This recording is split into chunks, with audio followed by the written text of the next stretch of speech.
இத்திருப்பலியை சிறப்பு செய்யக்கூடிய எஸ்ரா அன்பியத்தை சார்ந்த அனைத்து குடும்ப நலனுக்காகவும், பிள்ளைகளின் படிப்பிற்காகவும், செய்கின்ற தொழில் விருத்திக்காகவும், விவசாயம் கால்நடை வளர்ச்சிக்காகவும், முதியவர்களின் உடல் உள்ள நலனுக்காகவும், வேலை வாய்ப்பு கிடைத்திடவும், அரசு தேர்வுக்கு படிக்கின்ற மாணவர்கள் கவனமாக படிக்கவும் ஜெபிக்கிறார்கள்.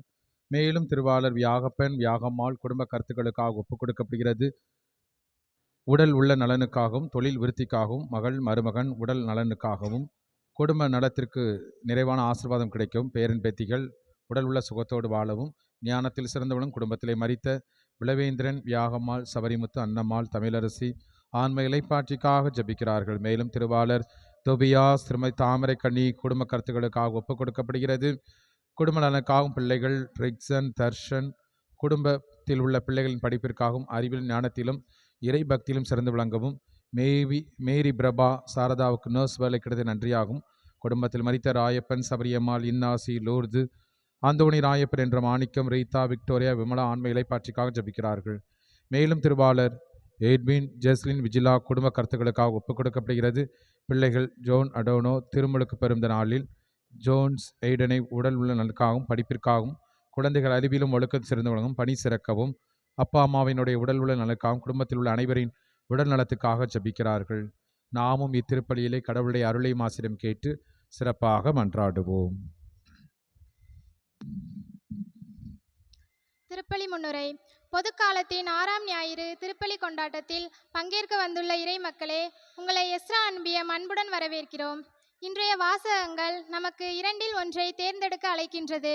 நல்லது தீயது, நெருப்பு நீர், வாழ்வு சாவு, இவற்றில் எதை தேர்ந்தெடுப்பது என்பதுதான் நமது விருப்பத்தை பொறுத்தது. இயேசு திருச்சட்டத்தின் வாக்குகளை பற்றி வெளிப்படுத்துகின்றார். திருச்சட்டத்திலிருந்து அனைத்தும் நிறைவேறாத வரை அச்சட்டத்தின் எழுத்தோ சிறு புள்ளியோ ஒழியாது என்று பதிவு செய்கின்றார். இறைவாக்கு நமக்கு வழங்கும் அறநெறிகளின்படி நாம் வாழ அழைப்பு விடுக்கின்றார். இதனை மறந்து மனம் போன போக்கில் வாழ்ந்து அடுத்தவரின் வாழ்வாதாரத்தை அளிக்கும் இழிச்செயல்களில் ஈடுபடுவோரையும் வன்மையாக கண்டிக்கின்றார். இயேசுவின் நெறியோ அகமன பக்குவத்தை சார்ந்தது. நற்சிந்தனைகளுக்கும் தூய எண்ணங்களுக்கும் முக்கியத்துவம் கொடுப்பது. ஏனென்றால் அகமன பக்குவத்தை பொறுத்தே நம் வெளி செயல்பாடுகள் இருக்கும் என்பதை இங்கு நன்கு உணர்த்துகின்றார் இயேசு. சுயநலமற்ற அன்பு கலர்ந்த உணர்வோடு உண்டாகும் கோபத்தை தான் ஆண்டவர் இயேசு பரிசேயரிடமும் ஆலயத்திலும் வெளிப்படுத்தினார். ஆகவே கோபம், பகை, வெறுப்பு இவைகளை அடியோடு ஒழிக்க முயல்வோம். மற்றவர்களை பற்றிய இனிமையான நினைவுகளை மட்டும் மனதில் கொண்டு இத்திருப்பலியில் கலந்து இறையருள் நாடிடுவோம்.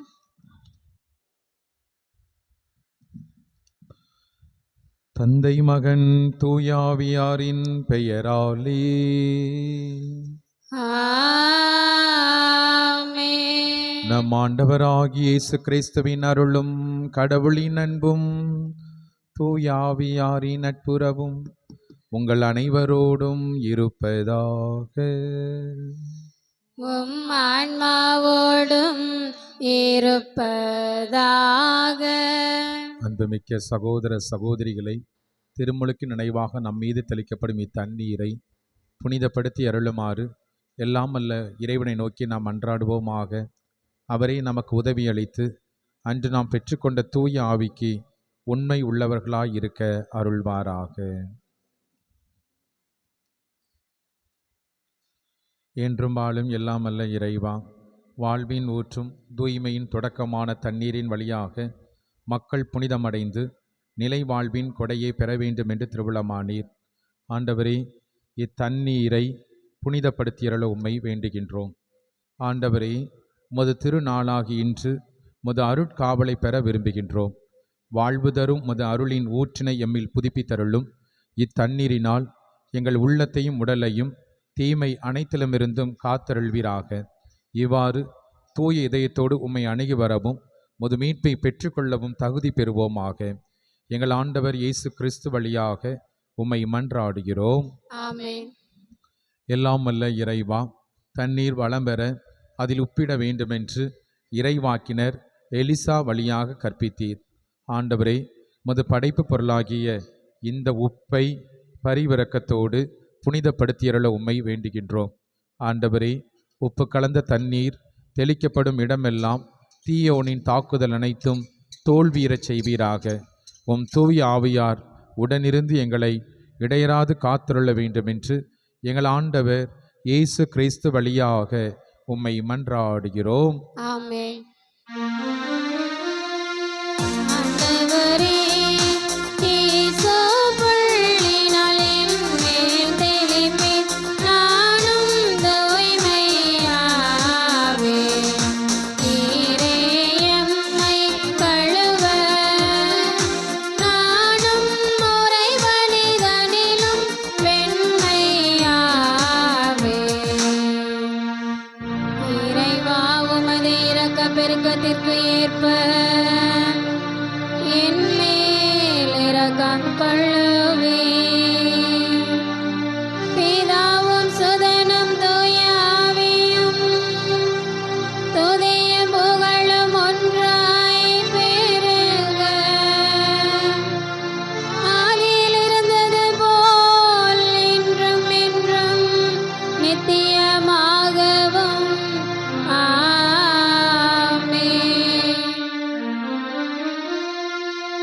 ஆண்டவரே, இயேசு புள்ளினால் என்மேல் தெளிப்பீர். நானும் தூய்மையாவேன். நீரே எம்மை கழுவ. நானும் முறைவனிதனிலும் வெண்மையாவேன். இறைவா, உமது இரக்கப் பெருக்கத்திற்கு ஏற்ப என் மேல் இரக்கம் கொள்ளுவீர். பிதாவும் சுதனும் தூய ஆவியும் துதியும் புகழும் ஒன்றாய் பெருக. ஆதியில் இருந்தது போல் இன்றும் என்றும் நித்தியமாகவும். ஆமென்.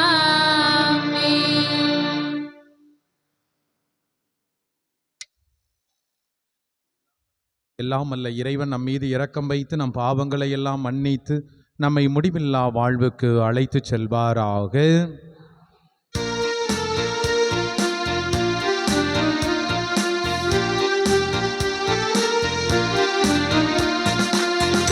உன்னதங்களிலே கடவுளுக்கு மாட்சி உண்டாகுக. உலகினிலே நல்மனத்தோருக்கு அமைதியும் உண்டாகுக. புகழுகின்றோம் யாவும்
ஜெபிப்போமாக.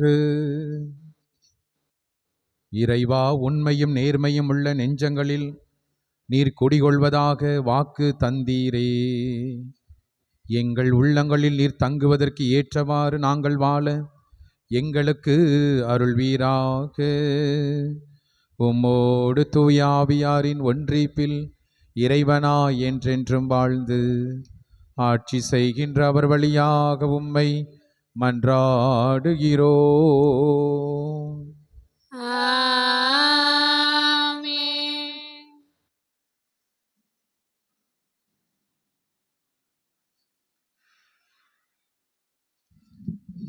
முதல் வாசகம் முன்னுரை. சீராக்கு நூலிலிருந்து எடுக்கப்பட்ட இன்றைய முதல் வாசகம் அன்றாட வாழ்க்கை சூழல்களில் நாம் கடைபிடிக்க வேண்டிய ஒழுக்கங்களையும் வாழ்க்கை மரபு மற்றும் நெறிமுறைகளையும் தாங்கி வருகிறது. மாந்தர்கள் முன் வாழவும் சாவு வைக்கப்பட்டுள்ளது. எதை அவர்கள் விரும்புகிறார்களோ அதை அவர்களுக்கு கொடுக்கப்படும். கடவுள் மனிதர்களின் அனைத்து செயல்களையும் காண்கிறார். பழைய ஏற்பாடுகளில் ஞானத்தை வெளிப்படுத்தும் சிறந்த நூலாகிய சீராக்கு ஞான நூலின் வாசகத்தை கவனமுடன் கேட்டு மனதில் பதிவு செய்வோம்.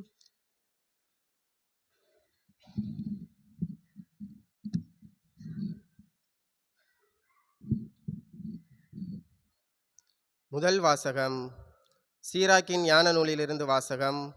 அதிகாரம் 15, இறை வசனங்கள் 15 முதல் 20 முடிய. சீராக்கின் ஞான நூலிலிருந்து வாசகம். அதிகாரம் 15, இறை வசனங்கள் 15 முதல் 20 முடிய. நீ விரும்பினால் கட்டளைகளை கடைபிடி. பற்றுறுதியுடன் நடப்பது உனது விருப்பத்தை பொறுத்தது. உனக்கு முன் நீரையும் நெருப்பையும் அவர் வைத்துள்ளார். உன் கையை நீட்டி உனக்கு விருப்பமானதை எடுத்துக்கொள்.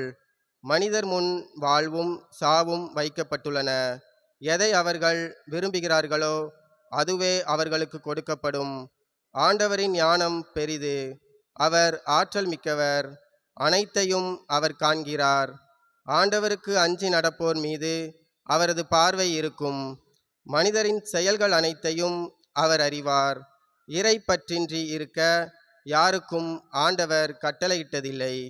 பாவம் செய்ய எவருக்கும் அவர் அனுமதி கொடுத்ததும் இல்லை. இது ஆண்டவர் வழங்கும் அருள்வாக்கு. இறைவனுக்கு நன்றி.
இரண்டாம் வாசகம் முன்னுரை. நமது வாழ்வின் வழி எளிமையானதல்ல, அது மிக கடினமானது. இத்தகைய வழியை தேர்ந்தெடுக்க நமக்கு இறைஞானம் வேண்டும்.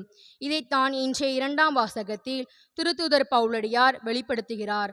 மாந்தருக்கு வேண்டியது உலக ஞானம் அல்ல, இறைஞானமே. நாம் மேன்மை பெற வேண்டும், வாழ்வு பெற வேண்டும் என்பதற்காக நமக்கு கொடுக்கப்பட்டதே இறைஞானம். இறைஞானம் இறைவனை அன்பு செய்வோருக்கு தூய ஆவியார் வழியாக வெளிப்படுத்தப்பட்டது என்று கூறும் இவ்வாசகத்திற்கு கவனமுடன் செவிமடுப்போம். திருத்தூதர் பவுல் கொரிந்தியருக்கு எழுதிய முதல் திருமுகத்தில் இருந்து வாசகம். அதிகாரம் 2, இறைவசனங்கள் 6-10 முடிய.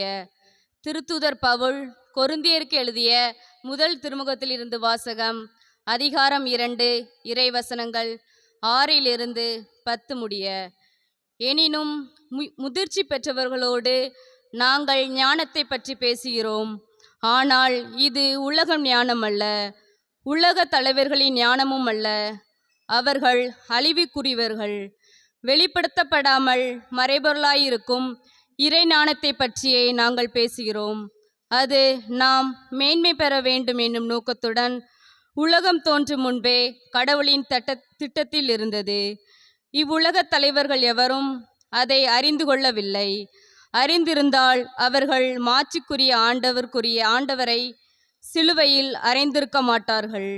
ஆனால் மறைநூலில் எழுதியுள்ளவாறு, தம்மிடம் அன்பு கொள்கிறவர்க்கென்று கடவுள் ஏற்பாடு செய்தவை கண்ணுக்கு புலப்படவில்லை, செவிக்கு எட்டவும் இல்லை, மனித உள்ளமும் அதை அறியவில்லை. இதை கடவுள் தூய ஆவியாரின் வழியாக நமக்கு வெளிப்படுத்தினார்.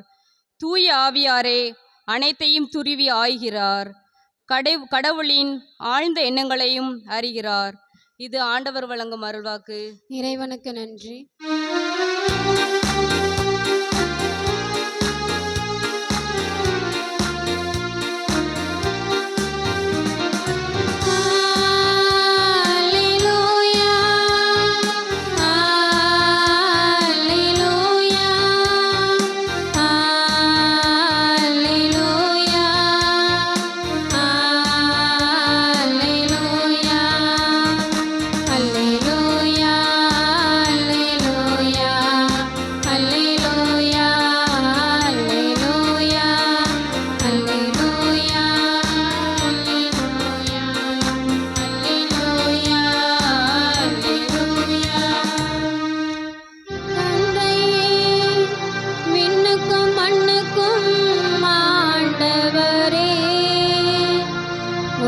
போற்றுகிறேன். ஏனெனில் ஞானிகளுக்கும் அறிஞர்களுக்கும் இவற்றை மறைத்து குழந்தைகளுக்கு வெளிப்படுத்தினீர். அல்லேலூயா, அல்லேலூயா, அல்லேலூயா, அல்லேலூயா, அல்லேலூயா. ஆண்டவர் உங்களோடு இருப்பாராக. உம் ஆன்மாவோடும் இருப்பாராக. மத்தேயு எழுதிய தூய நற்செய்தியிலிருந்து வாசகம். ஆண்டவரே மாட்சி உமக்கே. மத்தேயு நற்செய்தி 5வது அதிகாரம் இறை வார்த்தைகள் 17 முதல். மத்தேயு நற்செய்தி 5வது அதிகாரம். அக்காலத்தில் இயேசு தம் சீடரை நோக்கி கூறியது, திருச்சட்டத்தையோ இறை வாக்குகளையோ நான் அழிக்க வந்தேன் என நீங்கள் எண்ண வேண்டாம். அவற்றை அழிப்பதற்கல்ல, நிறைவேற்றுவதற்காகவே வந்தேன். விண்ணும் மண்ணும் ஒளிந்து போகும் முன் திருச்சட்டம் யாவும் நிறைவேறும். அதன் ஒரு சிற்றெழுத்தோ ஒரு புள்ளியோ ஒழியாது என உங்களுக்கு உறுதியாக சொல்கிறேன். எனவே இக்கட்டளைகளில் மிகச் சிறியது ஒன்றை ஏனும் மீறி அவ்வாறே மக்களுக்கும் கற்பிக்கிறவர் விண்ணரசில் மிகச் சிறியவர் என கருதப்படுவார்.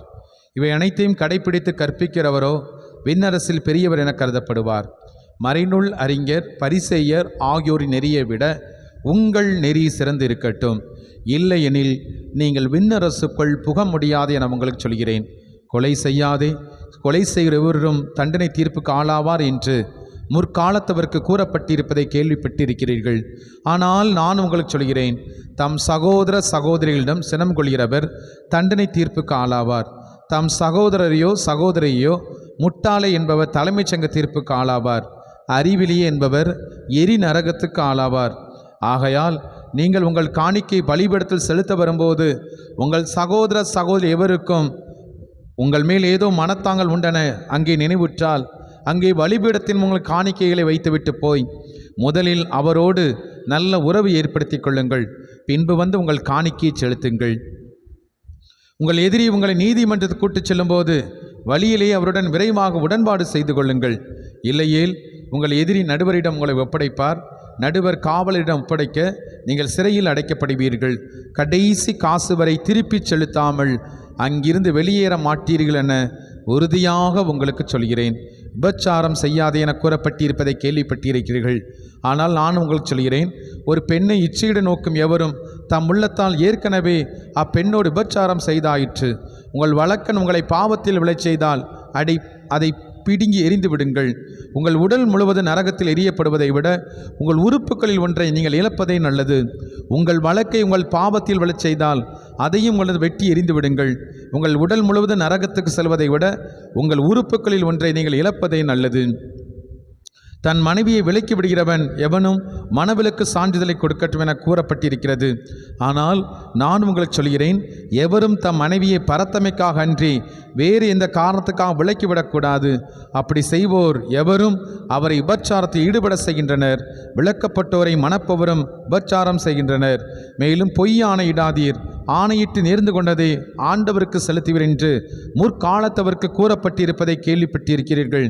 ஆனால் நான் உங்களுக்கு சொல்கிறேன், ஆணையிடவே வேண்டாம். விண்ணுலகில் மேலும் ஆணையிட வேண்டாம், ஏனெனில் அது கடவுளின் அரியணை. மண்ணுலகின் மீதும் வேண்டாம், ஏனெனில் அது அவரின் கால்மனை. எருசலேம் மேலும் வேண்டாம், ஏனெனில் அது பேரரசருடைய நகரம்.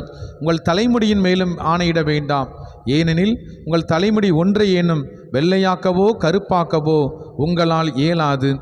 ஆகவே நீங்கள் பேசும்போது ஆம் என்றால் ஆம் எனவும் இல்லை என்றால் இல்லை எனவும் சொல்லுங்கள். இதைவிட மிகுதியாக சொல்வது எதுவும் தீயோனிடமிருந்து வருகிறது என்றார். ஆண்டவரின் அருள்வாக்கு. கிறிஸ்துவே உமக்கு புகழ். மறைநூல் அறிஞர் பரிசேயரின் நெறியை விட உங்கள் நெறி சிறந்து இருக்கட்டும், இல்லையெனில் நீங்கள் விண்ணரசுக்குள் புக முடியாது. ஆண்டவர் இயேசுவில் என் அன்பு நிறைந்த சகோதர சகோதரிகளை, மனிதன் பகுத்தறிவை கொண்டவன். மனிதன் சுயமாக சிந்திக்கக்கூடிய திறமையை பெற்றிருக்கிறான். பகுத்தறிவு, சுயமாக சிந்திக்கக்கூடிய திறமைகளை கொண்டிருக்கக்கூடிய மனிதன் தன்னுடைய வாழ்க்கையிலே நல்லது எது கெட்டது எது என்பது நிச்சயமாக அவனுக்கு தெரிந்திருக்கும். நன்மை தீமை நமக்கு முன்பால் வைக்கின்ற பொழுது அதை பகுத்தாய்வு செய்து எது நல்லதோ அதை தேர்ந்தெடுப்பது தான் இறைவனுடைய திருவுளம் என்பதை நாம் உணர்ந்து கொள்ள வேண்டும்.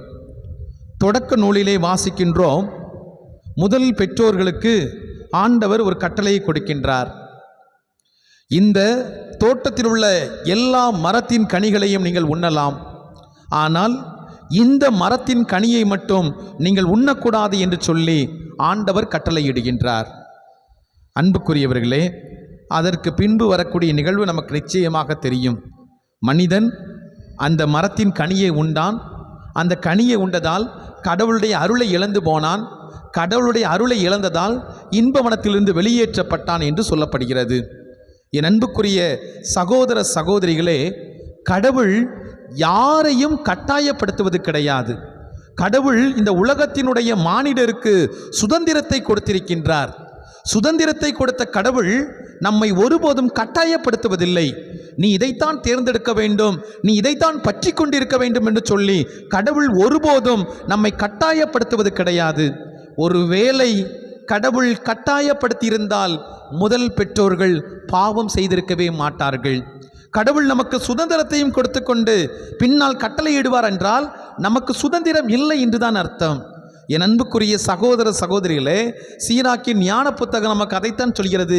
கடவுள் உனக்கு சுதந்திரத்தை கொடுத்திருக்கிறார். நீ எதை தேர்ந்தெடுக்கப் போகின்றாய்? வாழ்வையா சாவையா, இருளையா ஒளியையா, நெருப்பையா அல்லது நிறைவான ஒரு ஆசீர்வாதத்தையா?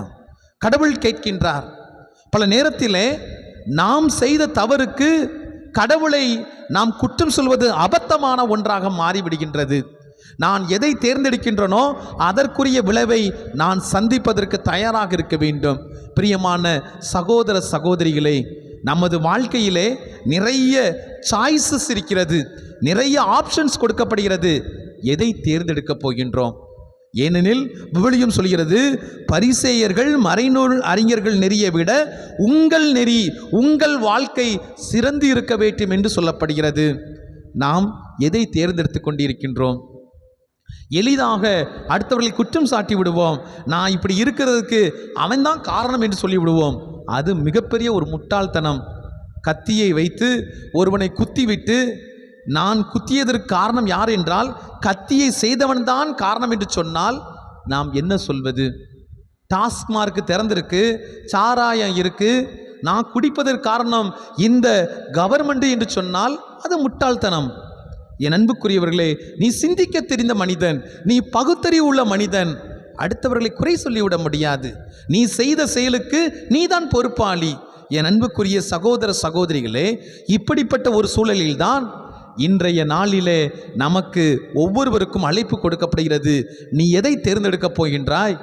உனக்கு முன்பாக இத்தனை வாய்ப்புகள் கொடுக்கப்படுகிறதே, நீ எதை தேர்ந்தெடுக்கப் போகிறாய்? நீ எதை தேர்ந்தெடுத்தாலும், நல்லதை தேர்ந்தெடுத்தாலும் நீதான் பொறுப்பு, கெட்டதை தேர்ந்தெடுத்தாலும் நீதான் பொறுப்பு. யாரையும் குறை சொல்லிவிட முடியாது என்று சொல்லப்படுகிறது.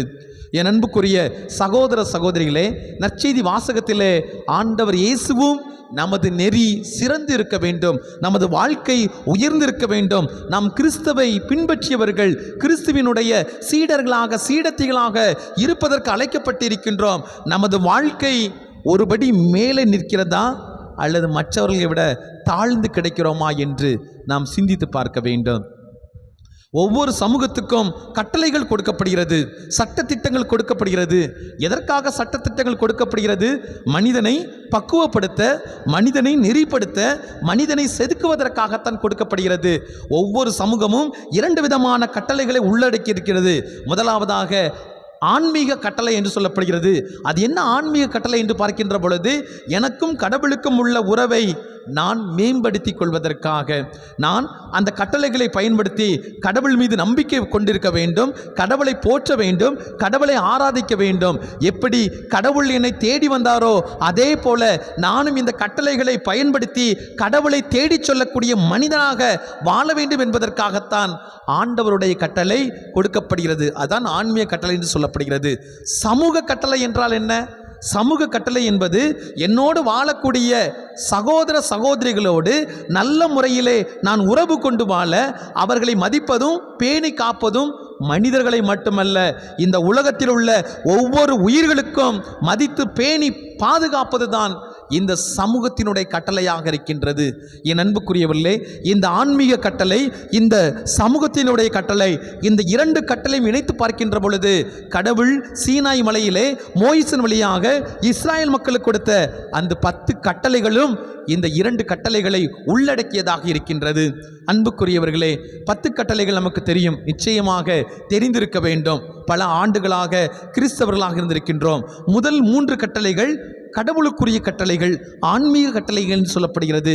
கடவுளை போற்ற வேண்டும், கடவுளை வாழ்த்த வேண்டும், கடவுளை ஆராதிக்க வேண்டும் என்று சொல்லி முதல் 3 கட்டளைகள் சொல்லப்படுகிறது. உள்ள 7 கட்டளைகள் நமக்கு எதற்கு அழைப்பு கொடுக்கிறது என்றால், மற்றவர்களோடு நல்ல உறவு கொண்டு வாழ, மற்றவர்களை மதித்து வாழ. பிரியமான சகோதர சகோதரிகளே, அந்த 7 கட்டளைகளைத்தான் ஆண்டவர் இன்றைய நாளிலே 3ஐ நமக்கு முன்னிறுத்தி கொண்டிருக்கின்றார். இந்த 3இலே முதலாவதாக ஆண்டவர் செய்கிறார். ஆண்டவர் சொல்லக்கூடிய காரியம், கொலை செய்யாதே, கொலை செய்யாதே. என் அன்புக்குரியவர்களே, கொலை செய்தால் தண்டனை உண்டு. ஆனால் இந்த உலகத்திலே அடுத்தவர்களை கொல்வதற்கு இந்த உலகத்தில் எந்த மனிதருக்கும் தகுதி கொடுக்கப்படவில்லை, தகுதியற்ற மனிதர்கள்தான். அடுத்தவர்களுக்கு உயிரை எடுப்பதற்கு எனக்கு தகுதி கிடையாது. இந்த உலகத்திலே உயிரை படைப்பதும் உயிரை எடுப்பதும் அது கடவுளுடைய வேலை. பல நேரத்திலே பேப்பர்களை நாம் திருப்புகின்ற பொழுதும் செய்திகளை நாம் பார்க்கின்ற பொழுதும் என்ன நடந்து கொண்டு இருக்கிறது நம்ம சமூகத்திலே? கொலை, எங்கு பார்த்தாலும் ஒரே கொலையாகத்தான் இருக்கின்றது. பிரியமான சகோதர சகோதரிகளே, பழிக்கு பழி, வெறுப்புணர்வு, கோபம் என்று சொல்லி பார்க்கின்றோம். தன்னோடு பிறந்த சகோதரர்களை வெட்டி போடக்கூடிய ஒரு சூழல், தன்னை பெற்ற பெற்றோர்களை வெட்டி போடக்கூடிய ஒரு சூழல் சமூகத்திலே மனிதநேயம் மறந்து போய்விடுகின்றது. அது மறுத்தும் போய்விடுகின்றது. பல நேரத்திலே கொலை செய்யக்கூடிய மனிதர்களை பார்க்கின்ற பொழுது அவர்கள் மிருகத்தை விட கேவலமாகத்தான் இருக்கிறார்கள். பிரியமான சகோதர சகோதரிகளே, ஆண்டவர் சொல்கிறார் கொலை செய்யாதே என்று குறிப்பிடுகின்றார். இந்த கொலைக்கு காரணம் என்ன? நம்முடைய பொறாமை கோபத்தை படைக்கின்றது.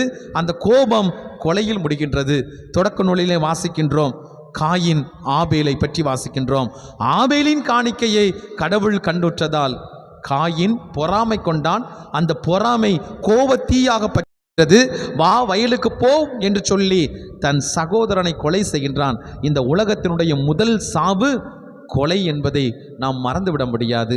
என் அன்புக்குரிய சகோதர சகோதரிகளே, பல நேரத்திலே நாம் பெருமை பாராட்டி கொள்ளலாம். நான் தான் இதுவரை யாரையும் என்ன செய்யலை, கொலை செய்யவே இல்லை, அருவாளை கையில் எடுக்கலை, கத்தியை கையில் எடுக்கலை, யாரையும் நான் கொலை செய்யலை. இல்லை, கடவுள் சொல்கிறார் ஏதோ ஒரு வகையில் நாமும் கொலையாளி. எப்படி?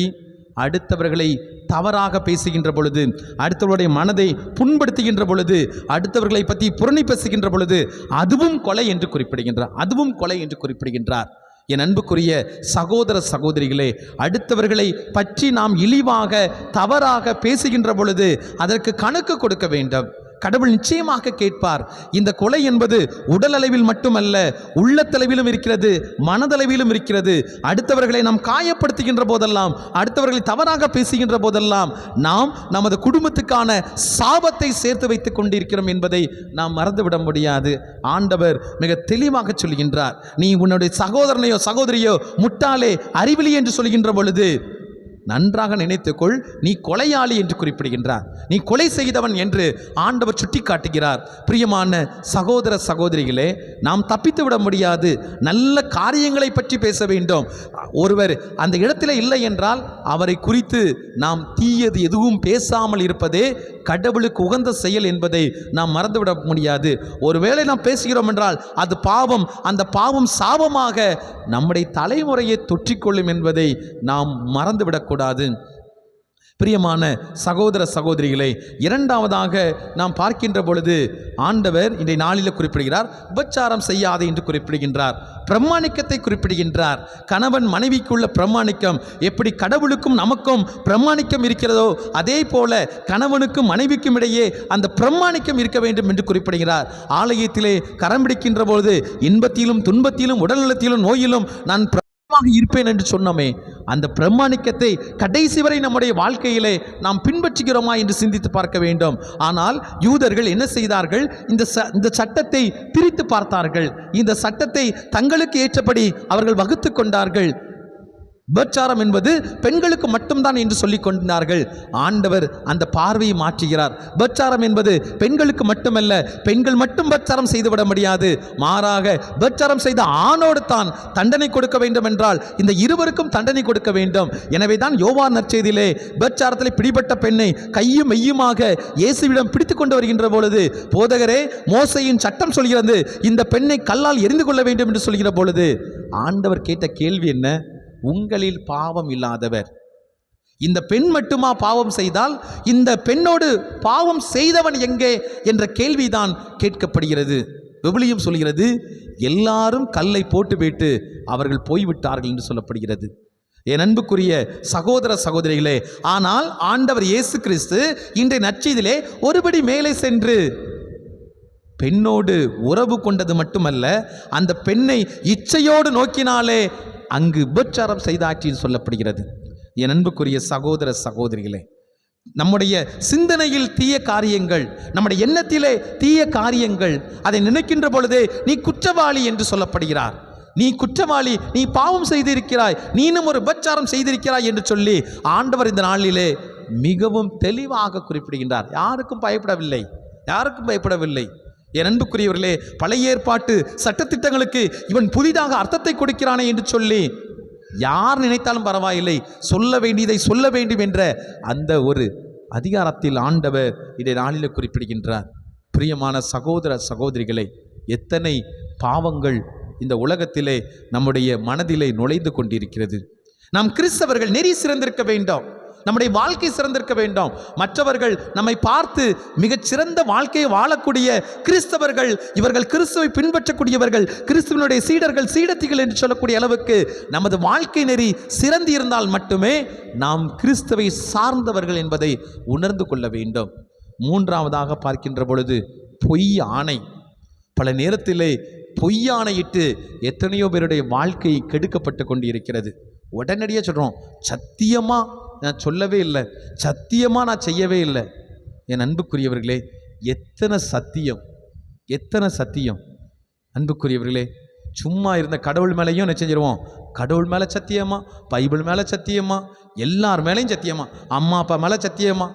என் அன்புக்குரியவர்களே, எதற்கு சத்தியம்? ஆண்டவர் சொல்கிறார், ஆம் என்றால் ஆம் சொல்லு, இல்லைனா இல்லைன்னு சொல்லிடு. இதுக்கு மேலே ஒரு வார்த்தை வருதுன்னா நீ சாத்தான் என்று குறிப்பிடுகிறார், நீ பிசாசு என்று குறிப்பிடுகின்றார். என் அன்புக்குரிய சகோதர சகோதரிகளே, ஆணையிடவே வேண்டாம். நீ ஆணையிடாத. ஏன் கடவுள் மேலே ஆணையிடுத? கடவுள் மேலே ஆணையிடுவதற்கு நாம் யார்? என் அன்புக்குரிய சகோதர சகோதரிகளே, ஆலயத்தின் மீது ஆணையிடுவதற்கு யார்? பல நேரத்தில் நாம் செய்த தவறுக்கு நாம் நியாயம் தேடிக்கொள்ள ஆண்டவனையோ, கோவிலையோ, பைபிளையோ அல்லது தாய் தந்தை இழுத்து விட்டுகின்றோம். என் அன்புக்குரியவர்களே, கடவுள் கொடுக்கக்கூடிய எச்சரிக்கை அதுதான். நீ சத்தியம் செய்யாதே, ஆணையிடாதே. தவறு என்றால் தவறு தவறு என்று சொல்லி நீ முடித்து விடு என்று குறிப்பிடுகின்றார்.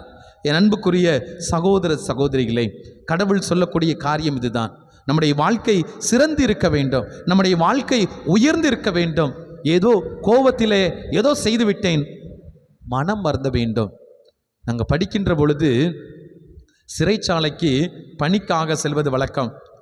அப்போ சிறைச்சாலையில் இருக்கக்கூடிய கைதிகளை பார்க்கின்ற பொழுது அன்புக்காக இயங்கக்கூடியவர்கள், ஏதோ தவறு செய்து விட்டோம் என்ற அந்த குற்ற உணர்வு. ஒரு சகோதரரை பார்க்கின்ற பொழுது அவர் சொன்னார், நான் கொலை செய்தவன் தான், ஆனால் ஏன் செஞ்சேன் எனக்கு இப்போ ரொம்ப வருத்தமாக இருக்கு.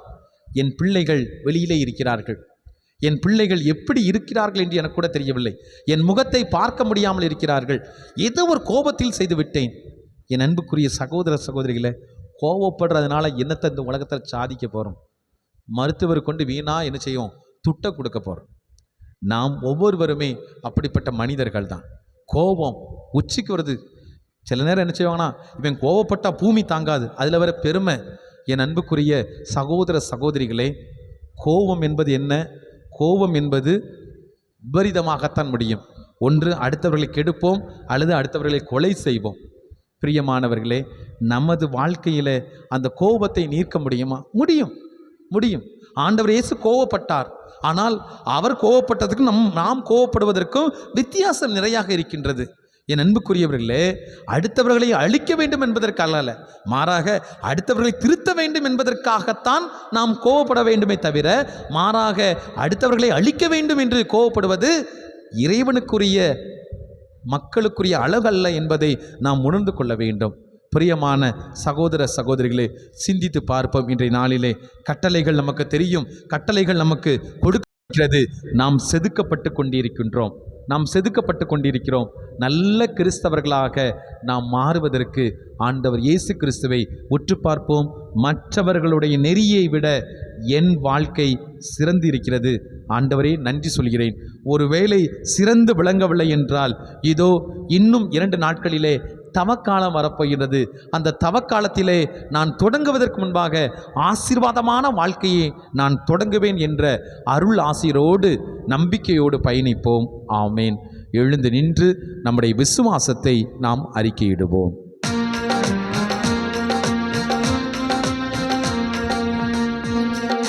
மண்ணையும் படைத்தவராம் கடவுள் ஒருவர் இருக்கின்றார். தந்தை மகன் தூய ஆவியராய்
ஆற்றல் நிறைந்த இறைவனை நோக்கி நம்பிக்கையோடு நம்முடைய தேவைகளை நாம் எடுத்து கூறுவோம்.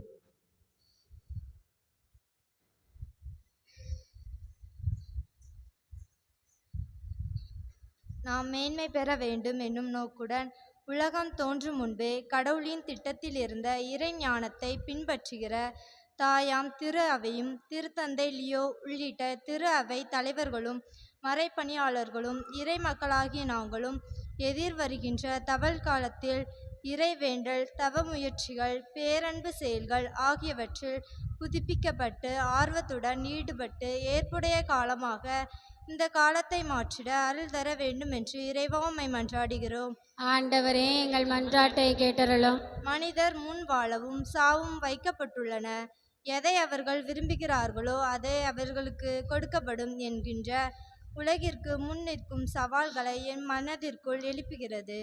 போர்களாலும் பொருளாதார நெருக்கடிகளாலும் இயற்கை சீற்றங்களாலும் மானிட பண்பு மயங்கி வருவதாலும் இருண்டிருக்கும் இந்த உலகமும் உலகாளும் தலைவர்களும் எம் நாட்டின் ஆட்சியாளர்களும் வாழ்விற்கான வழிகளை தெரிவு செய்யும் பயணியாக்க வாழ வரல வேண்டுமென்று இறைவா உம்மை மன்றாடுகிறோம். ஆண்டவரே எங்கள் மன்றாட்டை கேட்டருளும்.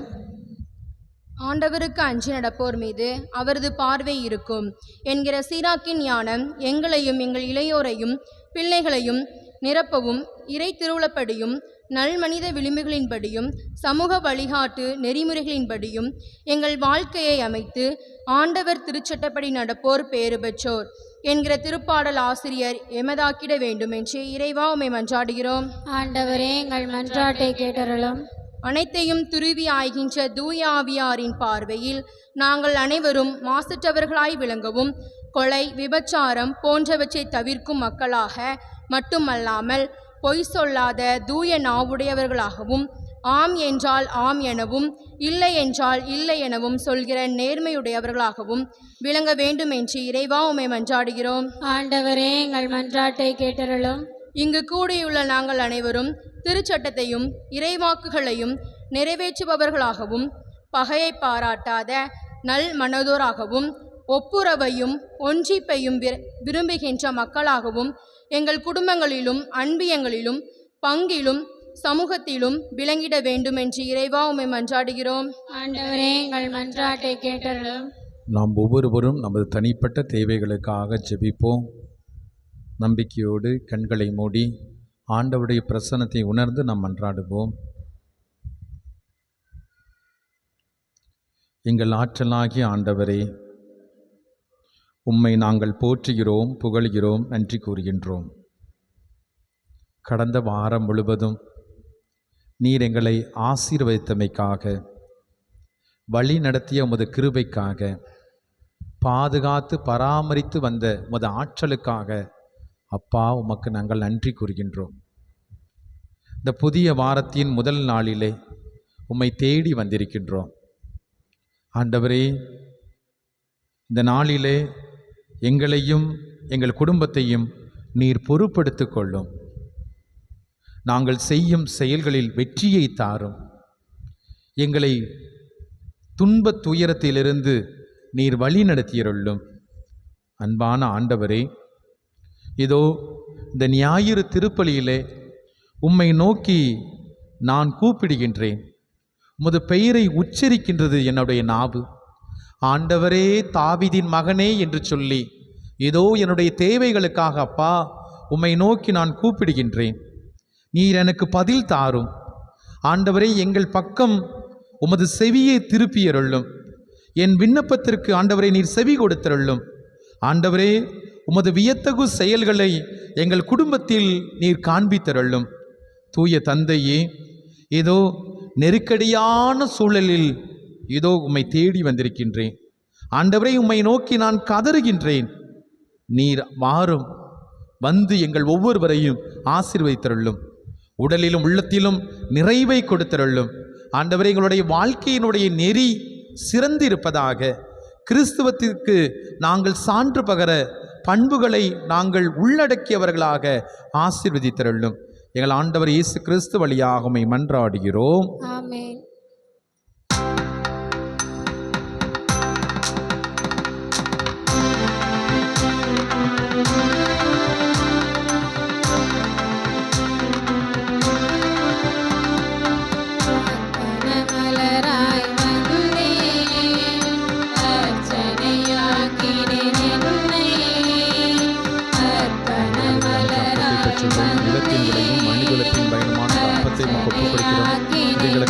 வாழ்வளிக்கும் ஆன்மீக அப்பமாக மாறும் இறைவன் என்றென்று வாழ்க்கப்படுவதாக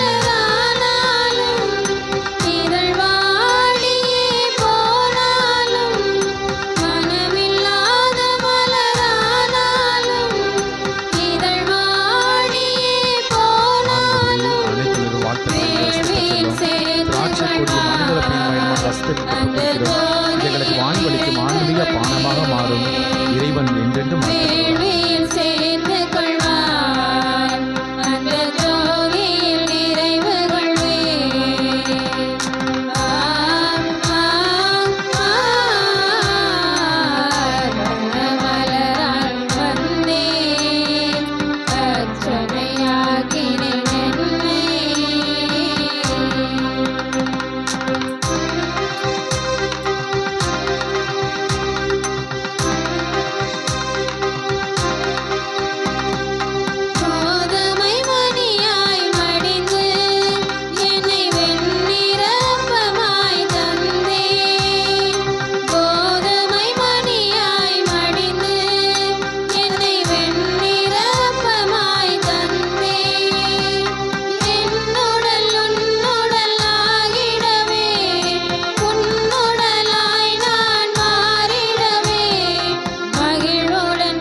சகோதர சகோதரிகளே, நாம் எல்லோரும் இணைந்து ஒப்புக்கொடுக்கும் இந்த ஞாயிறு திருப்பலி எல்லாம் அல்ல ஆண்டவருக்கு ஏற்றதாகும்படி மன்றாடுங்கள்.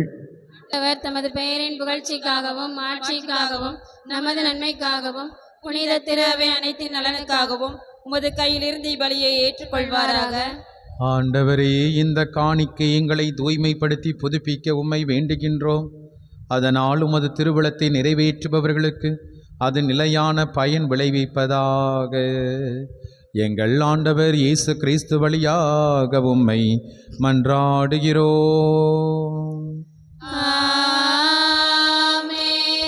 ஆண்டவர் உங்களோடு இருப்பாராக. உம் ஆன்மாவோடும் இருப்பாராக. இதயங்களை மேலே எழுப்புங்கள். ஆண்டவரிடம் எழுப்பியுள்ளோம். நம் இறைவனாகிய ஆண்டவருக்கு நன்றி பாடுவோம். அதுவே தகுதியும் நீதியும் ஆனதே. ஆண்டவரே, தூயவரான தந்தையே, என்றும் வாழும் எல்லாம் அல்ல இறைவா, எந்நாளும் எவ்விடத்திலும் நாங்கள் உமக்கு நன்றி செலுத்துவது மெய்யாகவே தகுதியும் நீதியும் ஆகும். எங்கள் கடமையும் மீட்புக்குரிய செயலுமாகும்.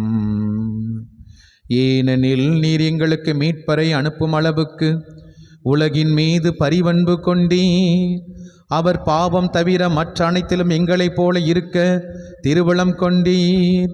இவ்வாறு திருமகனிடம் செலுத்திய அன்பை எங்கள் மீதும் செலுத்தினீர். நாங்கள் கீழ்ப்படையாமையால் பாவம் செய்து இழந்த உம்முடைய கொடைகளை அவருடைய கீழ்ப்படிதலால் மீட்டு எங்களுக்கு அருளினீர். ஆகவே வானகடிகளோடு ஒன்றிணைந்து நாங்களும் உம்மை புகழ்ந்து ஒரே குரலில் பாடுவதாவது:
பலிபீடத்திலே நம்மையே நாம் காணிக்கையாக ஒப்பு கொடுப்போம். ஆண்டவர் நம் ஒவ்வொருவரையும் குணப்படுத்துகின்றார், நம் ஒவ்வொருவரையும் மன்னிக்கின்றார், நம் ஒவ்வொருவரையும் அன்பு செய்கின்றார், நம் மீது பரிவு கொள்கின்றார், இரக்கத்தை வெளிப்படுத்துகின்றார். சொல்லன்னா துயரங்கள், வேதனைகள், காலம் காலமாக நாம் போராடி கொண்டிருக்கக்கூடிய மன்றாட்டுக்கள், ஆண்டவரே இந்த பலிபீடத்திலே நான் ஒப்பு கொடுக்கிறேன்.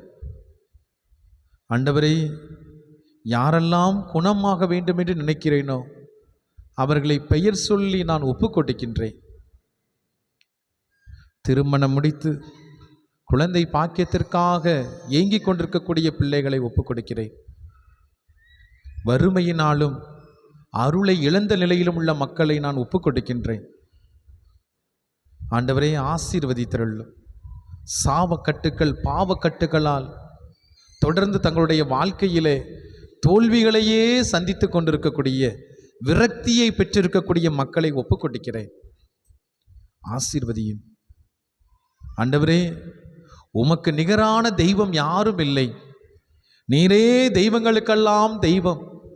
ஏதோ உம்மை சூழ்ந்து இருக்கக்கூடிய எங்கள் ஒவ்வொருவரையும் மது அருளால், ஆசீரால் நிரப்பியருளும். மது பாதுகாப்பு எங்களுக்கு அபரிதமாக கிடைப்பதாக. ஆண்டவரே, நீர் மெய்யாகவே தூயவர், தூய்மை அனைத்திற்கும் ஊற்று. ஆகவே உமது ஆவியை பொழிந்து இக்காணிக்கைகளை தூய்மைப்படுத்த உம்மை வேண்டுகின்றோம். இவ்வாறு எங்கள் ஆண்டவர் இயேசு கிறிஸ்துவின் உடலும் இரத்தமுமாக எங்களுக்கு இவை மாறுவனவாக. அவர் பாடுபட உளம்கணிந்து தம்மை கையளித்த போது அப்பத்தை எடுத்து நன்றி செலுத்தி அதை பிட்டு தம் சீடருக்கு கொடுத்து அவர் கூறியதாவது: அனைவரும் இதிலிருந்து வாங்கி உண்ணுங்கள், ஏனெனில் இது உங்களுக்காக கையளிக்கப்படும் என் உடல்.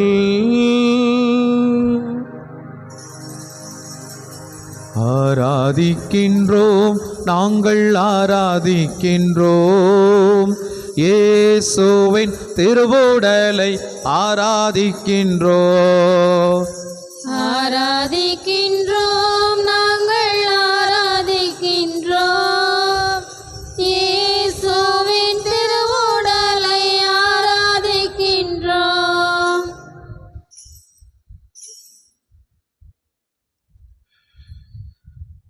அவ்வண்ணமே உணவருந்திய பின் கிண்ணத்தையும் எடுத்து மீண்டும் உமக்கு நன்றி கூறி தம் சீடருக்கு கொடுத்து இயேசு கூறியதாவது: அனைவரும் இதிலிருந்து வாங்கி பருகுங்கள்,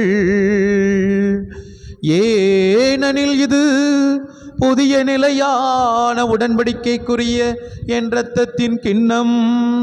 இது பாவ மன்னிப்புக்கென்று உங்களுக்காகவும் எல்லாருக்காகவும் சிந்தப்படும். இதை என் நினைவாக செய்யுங்கள். ஆராதிக்கின்றோம், நாங்கள் ஆராதிக்கின்றோம், இயேசுவின் திருரத்தத்தை ஆராதிக்கின்றோம். ஆராதிக்கின்றோம், நாங்கள் ஆராதிக்கின்றோம், இயேசுவின் திருரத்தத்தை ஆராதிக்கின்றோம்.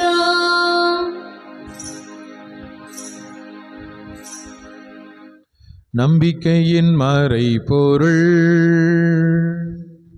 ஆண்டவரே, நீர் வருமளவும் உமது இறப்பினை அறிக்கையிடுகின்றோம், உமது உயிர்ப்பினையும் எடுத்துரைக்கின்றோம். ஆகவே இறைவா, நாங்கள் கிறிஸ்துவின் இறப்பினையும் உயிர்ப்பின் நினைவு கூர்ந்து வாழ்வு தருகின்ற அப்பத்தையும் மீட்பளிக்கும் கிண்ணத்தையும் உமக்கு ஒப்புக் கொடுக்கின்றோம். உம் திருமுன் நின்று உமக்கு ஊழியம் புரிய தகுந்தவர்கள் என எங்களை ஏற்றுக்கொண்டீர். எனவே உமக்கு நன்றி செலுத்துகின்றோம். ஆண்டவரே, உலகமெல்லாம் பரவி இருக்கக்கூடிய முது திருச்சபையை நினைவு கூர்ந்தருளும். எங்கள் பாப்பரசர் லியோ, எங்கள் ஆயர்கள், குருக்கள், துறவிகள், பொதுநிலையினர் ஆகிய அனைவரையும், சிறப்பாக இந்த திருப்பலியை சிறப்பு செய்யக்கூடிய எஸ்ரா அன்பீத்தை சார்ந்த அனைத்து குடும்பங்களையும், மேலும் இன்றைய நாளிலே கருத்துக்கள் கொடுத்து ஜெபிக்கக்கூடிய திருவாளர் வியாகப்பன், திருமதி வியாகம்மாள், திருவாளர் தொபியாஸ், திருமதி தாமரைக்கனி, மேலும் திருவாளர் எட்வின் திருமதி ஜெஸ்லின் விஜிலா இவர்கள் குடும்பங்களை ஆண்டவரை நிறைவாக ஆசீர்வதித்தருளும்.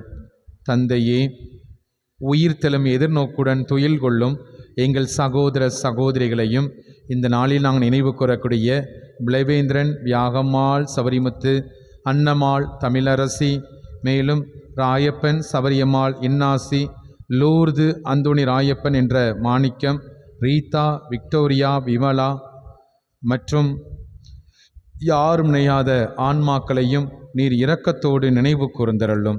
கடவுளின் கன்னி தாயான பரிசுத்த எங்கள் ஊரின் பாதுகாவலி அன்னை மரியாள், அவருடைய அன்பு கணவர் புனித சூசையப்பர், புனித திருத்தூதர்கள், இவ்வுலகில் உமக்கு வந்தவராயிருந்த புனிதர்கள் அனைவரோடும் சேர்ந்து தோழமை உறவில் உம்மை புகழ்ந்தேத்து மரமருள உம்மை மன்றாடுகிறோம். இவர் வழியாக, இவரோடு, இவரில் எல்லாம் அல்ல இறைவனாகிய தந்தையே, தூய ஆவியாரின் ஒன்றிப்பில் எல்லா புகழும் ஆட்சியும் என்றென்றும் உமக்கு உரியதே.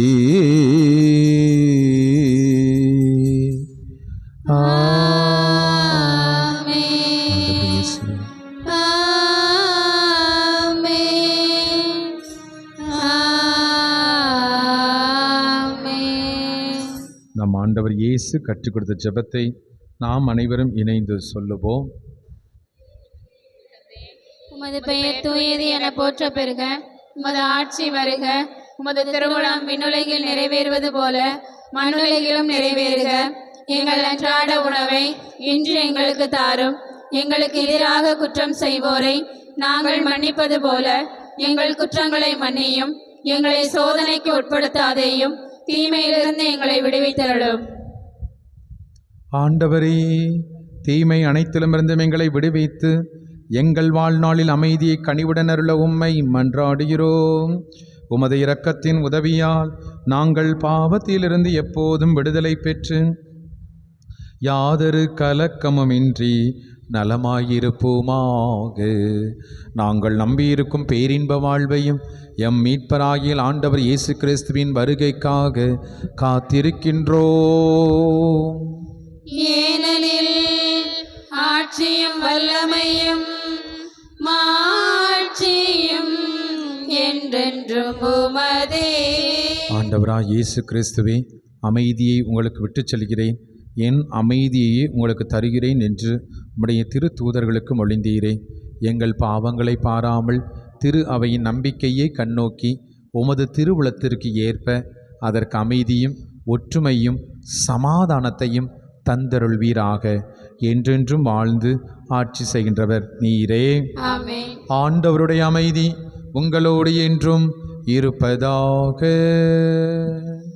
உம் ஆன்மாவோடும் இருப்பதாக. ஒருவருக்கொருவர் ஆண்டவர் தருகின்ற அமைதியை பகிர்ந்து கொள்வோம். சமாதானம்.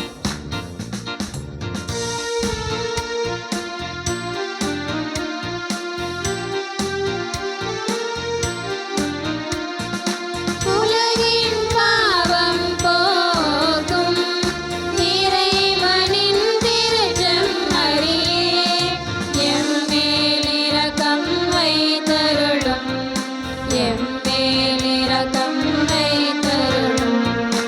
உலகின் பாவம்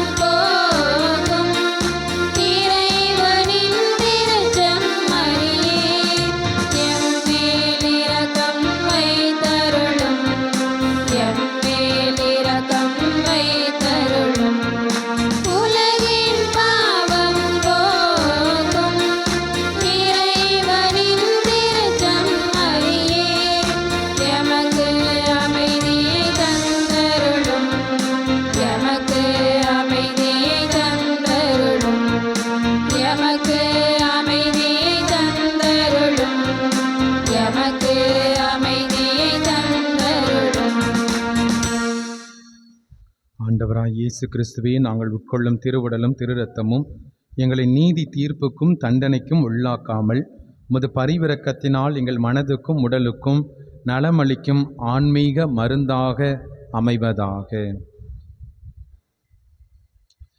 இதோ இறைவனின் செம்மறி, கடவுளின் தூய ஆட்டுக்குட்டி, உலகத்தின் பாவங்களை போக்க வந்த கடவுள், இவரே நமக்கு வாழ்வு கொடுக்கும் தெய்வம்.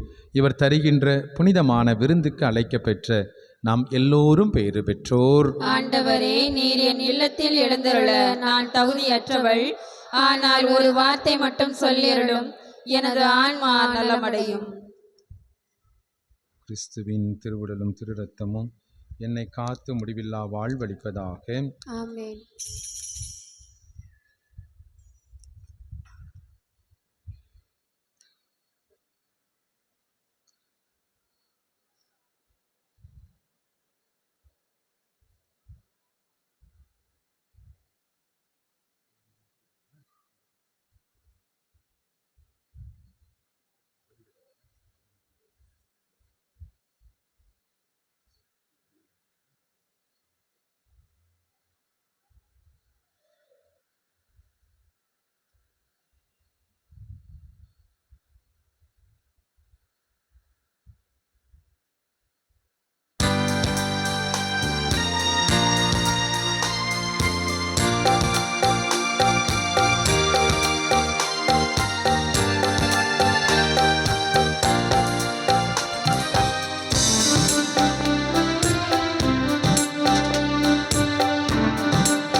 வருகின்ற வாரத்தில் திங்கட்கிழமை காலை 6 மணிக்கு, செவ்வாய்க்கிழமை மாலை 7:15 மணிக்கு, புதன்கிழமை சாம்பல் புதன்கிழமை தவக்காலம் ஆரம்பம். அன்றைய தினம் ஒரு சந்தி இருப்பது நமது கடமையாகும். அன்று திருப்பலியானது சாம்பல் புதன் திருப்பலியானது காலை 7:30 மணிக்கு ஆரம்பமாகும். காலை 7:30 மணிக்கு ஆரம்பமாகும். நீங்கள் முந்தின வருடம் கொடுக்கப்பட்ட அந்த குருத்தோலையை பள்ளிக்கு வருகின்ற மாணவர்களிடம் செவ்வாய்க்கிழமையும் புதன்கிழமையும் அதை கொடுத்து உதவிட உங்களை அன்போடு கேட்டுக்கொள்கிறோம். வேளக்கிழமை மாலை 7:15 மணிக்கு திருப்பலி. வெள்ளிக்கிழமை தவக்காலத்தினுடைய முதல் வெள்ளிக்கிழமை. அன்றைய தினம் 6:30 மணிக்கு திருப்பலி. தொடர்ந்து சிலுவை பாதை நடைபெறும். அன்றைய சிலுவை பாதை செக்கரியா, யோபு, அன்பியத்தை சார்ந்தவர்கள் வழிநடத்தி செல்ல இருக்கின்றார்கள். சனிக்கிழமை காலை 6 மணி அளவில் திருப்பலி நடைபெறும். ஞாயிற்றுக்கிழமை தவக்காலத்தினுடைய முதல் ஞாயிறு. அன்றைய தினம் மாலை 7:30 மணிக்கு திருப்பலி. தொடர்ந்து நற்கருணை ஆராதனை நடைபெறும். மேலும் நேற்றைய தினம் நமது ஆலயத்தை சுத்தப்படுத்தி இன்று திருப்பலியை சிறப்பித்த எஸ்ரா அன்பியத்தாருக்கு நமது நன்றியை தெரிவித்துக் கரவொலி எழுப்பி நமது நன்றியை தெரிவித்துக் கொள்வோம். மேலும் வருகின்ற ஞாயிறு திருப்பலியை எசாயா அன்பியத்தை சார்ந்தவர்கள் சிறப்பிக்கின்றார்கள். வருகின்ற ஞாயிறு திருப்பலியை எசாயா அன்பியத்தை சார்ந்தவர்கள் சிறப்பிக்கின்றார்கள். மேலும் தவக்காலத்தினுடைய 2வது ஞாயிறு மாலை 3 மணிக்கு நமது தவக்கால நடைப்பயணம் நாம் செல்ல இருக்கின்றோம். நமது தன்னூத்துக்கு தவக்கால நடைப்பயணமாக ஞாயிற்றுக்கிழமை மாலை 3 மணிக்கு. அன்றைய தினம் அந்த மாலை 3 மணிக்கு செல்வதற்கு அனைவரும் தயாராக இருக்க வேண்டும். 7:26 சனிக்கிழமை பங்கு அளவில் தவக்கால திருப்பயணம் சகாய மாதா கெபிக்கு நாம் நடந்து செல்கின்றோம். 14:26 தவக்கால திரு யாத்திரை, அதாவது 13ஆம் தேதி இரவு நள்ளிரவு 12 மணிக்கு இங்கிருந்து புறப்பட்டு சனிக்கிழமை முழுவதுமே இந்த தவக்கால திரு யாத்திரை நாம் செல்ல இருக்கின்றோம். தவக்கால திரு யாத்திரை செல்லுகின்ற ஊர்கள் வாடிப்பட்டி, மதுரை, திருமங்கலம், விருதுநகர், சாத்தூர், வெங்கடாச்சலபுரம், கோவில்பட்டி, காமநாயக்கன்பட்டி, கயத்தார், புளியம்பட்டி, பாளையங்கோட்டையில் உள்ள 2 ஆலயங்கள். இந்த ஆலயங்களை பார்ப்பதற்காக நாம் செல்ல திட்டமிட்டிருக்கிறோம். நீங்கள் இதற்கு வருவதற்கு பெயர் கொடுத்திட உங்களை அன்போடு கேட்டுக்கொள்கிறோம். அது ஞாயிற்றுக்கிழமை வந்தவுடனே ஞாயிற்றுக்கிழமை மறுநாள் நமக்கு தியான கூட்டமாக நடைபெறும். அன்று காலையில் 9 மணிக்கு ஆரம்பித்து 1 மணிக்கு மதிய உணவுடன் நிறைவு பெறும். இந்த தவக்காலத்தில் நடைபெறுகின்ற அனைத்து நிகழ்வுகளிலும் பங்கு கொள்ள உங்களை அன்போடு கேட்டுக்கொள்கிறோம். ஆண்டவர் இயேசுவில் அன்பு நிறைந்த சகோதர சகோதரிகளே, தவக்காலத்தை தொடங்கி இருக்கின்றோம். அருளின் காலம் என்று சொல்லி அழைக்கப்படக்கூடிய இந்த தவக்காலத்தை தகுந்த முறையில் ஒவ்வொருவரும் பயன்படுத்தி கொள்ள அன்போடு கேட்டுக்கொள்கிறேன். தவக்காலத்தின் முதல் வெள்ளி திருப்பலியும் சிலுவை பாதையும் நடைபெறும். அதிலும் மற்ற நாட்களில் நடைபெறக்கூடிய திருப்பலியிலும் பங்கு பெற்று மிகச்சிறந்த முறையிலே நம்மையே நாம் தயாரிக்க உங்களை அன்போடு அழைக்கின்றேன். அன்புக்குரியவர்களே, மலைக்கோயில் திருவிழா இந்த வாரத்திலே கொடியேற்றத்துடன் ஏற்பாடு செய்யப்பட்டிருக்கிறது. எனவே ஞாயிறு மாலை திருப்பலியை நாம் வைத்திருக்கின்றோம். எனவே அன்புக்குரிய சகோதர சகோதரிகளே, நாம் நடைபெறக்கூடிய ஒவ்வொரு நிகழ்வுகளிலும் ஆண்டவருக்கு ஏற்ற பிள்ளைகளாக இருக்கவும் சிறப்பாக மன்றாடுவோம். மன்றாடுவோமாக. என்றும் வாழும் எல்லாம் அல்ல இறைவா, உம் திருவிருந்திலே நாங்கள் மகிழ்கின்றோம். உம் திருவிருந்தை உட்கொண்ட நாங்கள் ஒவ்வொருவரும் உமக்கு ஏற்ற பிள்ளைகளாக வாழ அருள் புரிவீராக. எங்கள் ஆண்டவர் இயேசு கிறிஸ்து வழியாக உம்மை மன்றாடுகிறோம். ஆண்டவர் உங்களோடு இருப்பாராக.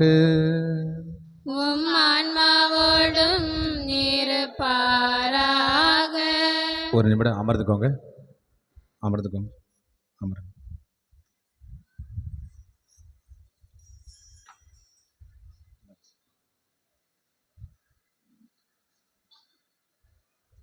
அன்புக்குரியவர்களே, அதிதூதர் மிக்கேல் திருத்தலம் வெங்கடாசலபத்தில் நடைபெற்ற இந்த கிறிஸ்மஸ் பாடல் போட்டியில் பங்கு பெற்றவர்களுக்கு இந்த சர்டிஃபிகேட் ஆனது கொடுக்கப்படுகிறது.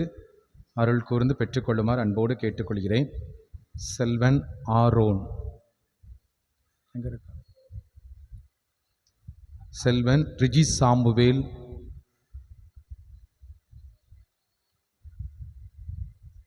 சிஸ்டர் வாங்க.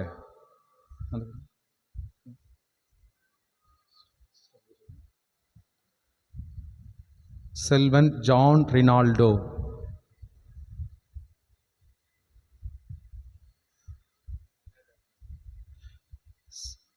செல்வன் ஜெனீஷ், திருமதி ராஜம்மாள், செல்வன் ரியாஸ்,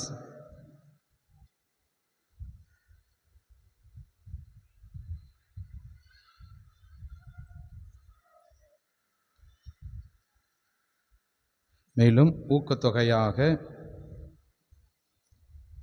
இந்த பணமும் கொடுக்கப்படுகிறது.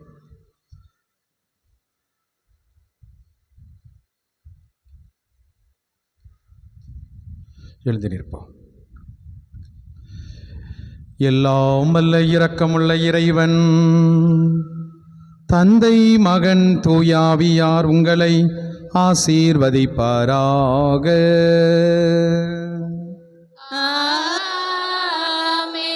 சென்று வாருங்கள், திருப்பலி நிறைவேறிற்று.